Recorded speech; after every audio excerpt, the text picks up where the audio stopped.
এদিকে মিনতির খালাতো ভাই বিশাল এসেছে বিদেশ থেকে। দীর্ঘ 7 বছর ছিল লন্ডনে। মিনতির বাড়িতে এসে মিনতিকে দেখেই ভালো লেগে যায়। বিশালের মাকে দিয়ে মিনতির মায়ের কাছে প্রস্তাব দেয় মিনতিকে বিয়ে করার জন্য। বিশাল লন্ডনে নিয়ে যাবে বিয়ে করেই।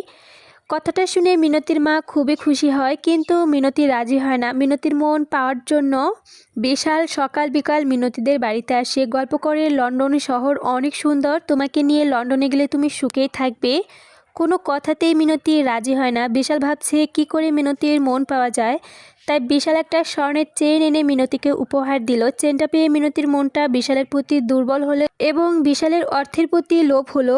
আস্তে আস্তে মিনতি রুবেলকে না ভেবে বিশালকে নিয়ে ভাবা শুরু করলো। রুবেল ঘুরতে ঘুরতে পায়ের জুতা ক্ষয় করে ফেলেছে, তবুও একটা চাকরি হলো না। সবাই বলে এখন লোক লাগবে না, অন্য জায়গায় চেষ্টা করো। এখান থেকে ওখান থেকে সব জায়গায় ঘুরেছে রুবেল অনেকটা দিন কাটিয়ে, সেখানে থেকে অন্যখানে এভাবেই কেটে গেল রুবেলের বেশ কয়েকদিন। হাতে যা টাকা ছিল সবই শেষ হয়ে গেল।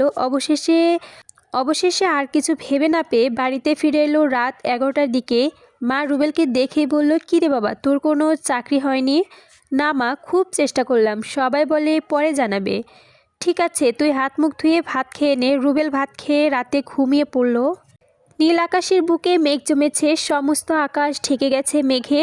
সকালের সূর্যটা মেঘের আড়ালে পড়ে আছে। সূর্য যেন মেঘের কাছে আজ অসহায়। মেঘের কারণে বৃষ্টির বুকে সঠিকভাবে আলো ছড়াতে পারছে না। রুবেল জানালা দিয়ে আকাশের দিকে তাকিয়ে ভাবছে আজ বৃষ্টি হতে পারে, কিন্তু বাতাসের বেগ শক্তি জানালার জমানো মেঘ পূর্ব দিগন্তে উড়ে যাচ্ছে।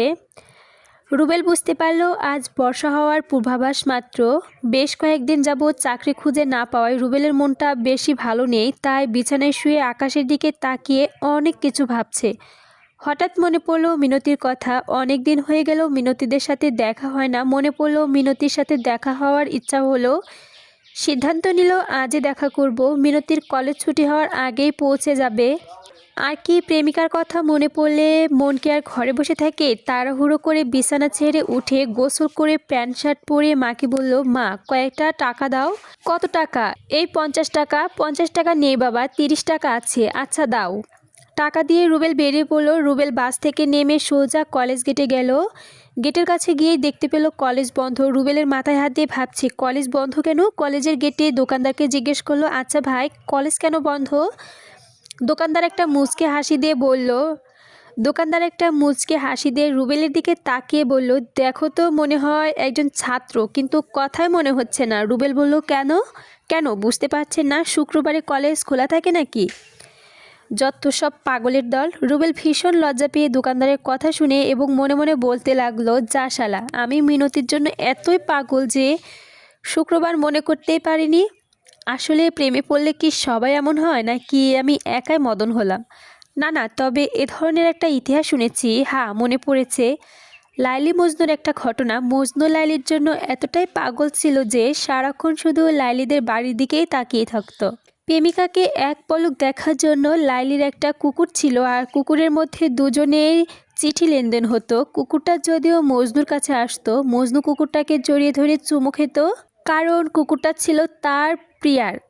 একদিন মজনু লাইলির বাড়ির দিকে তাকিয়ে রইল।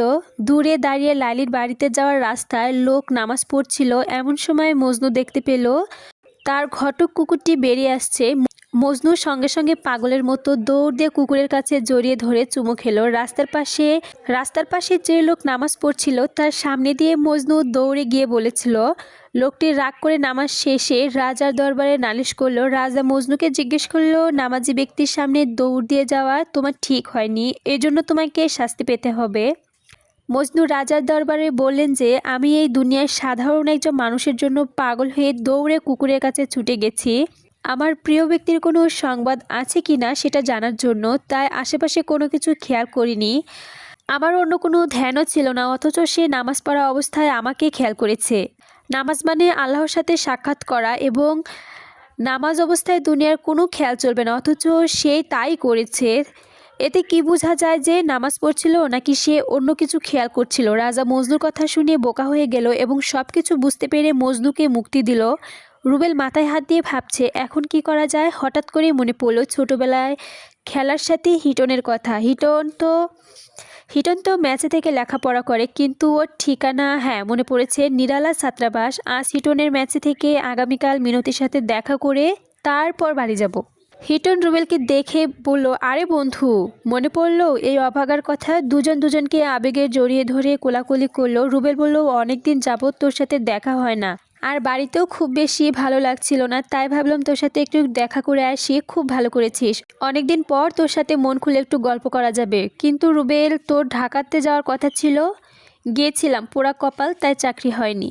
ঠিক আছে রুবেল, এসব বিষয়ে কথা পরে বলবো, তুই রেস্ট নে। আমার বাইরে একটু কাজ আছে, তাড়াতাড়ি ফিরবো। এই বলে হিটন বেরিয়ে পড়ল। বিকেলবেলা হিটন এসে দেখতে পেল রুবেল ঘুমিয়ে আছে। হিটন আলতো করে রুবেলের স্পর্শ করে ডাকলো, রুবেল উঠ, একটু ঘুরতে বের হব। রুবেল আর বিড়ম্ব না করে চটপট উঠে পুস্তবত হয়ে বলল, কোথায় যাবি? চল ক্লোজারে যাই। হ্যাঁ রে হিটন, তুই ঠিকই বলেছিস, অনেক দিন পর প্রাণ ভরে যমুনার 100% বিশুদ্ধ হাওয়া খেয়ে আসি।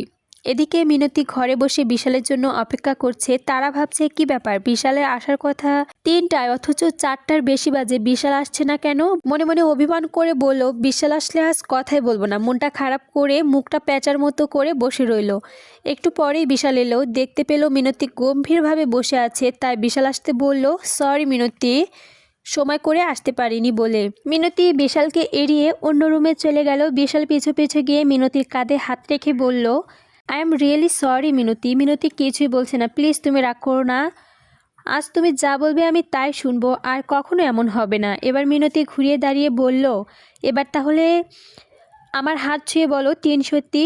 এই তোমার হাত ছুঁয়ে বলছি, সত্যি সত্যি 3 সত্যি। দুজনে একসাথে হেসে উঠল। মিনতির আম্মা এলো। বাবা বিশাল, তুমি কখন এলে? এই তো খালাম্মা এক্ষুনি। মিনতি, তুই কি কোথাও যাবি? হ্যাঁ মা, বিশালের সাথে একটু বাইরে যাব। কেন?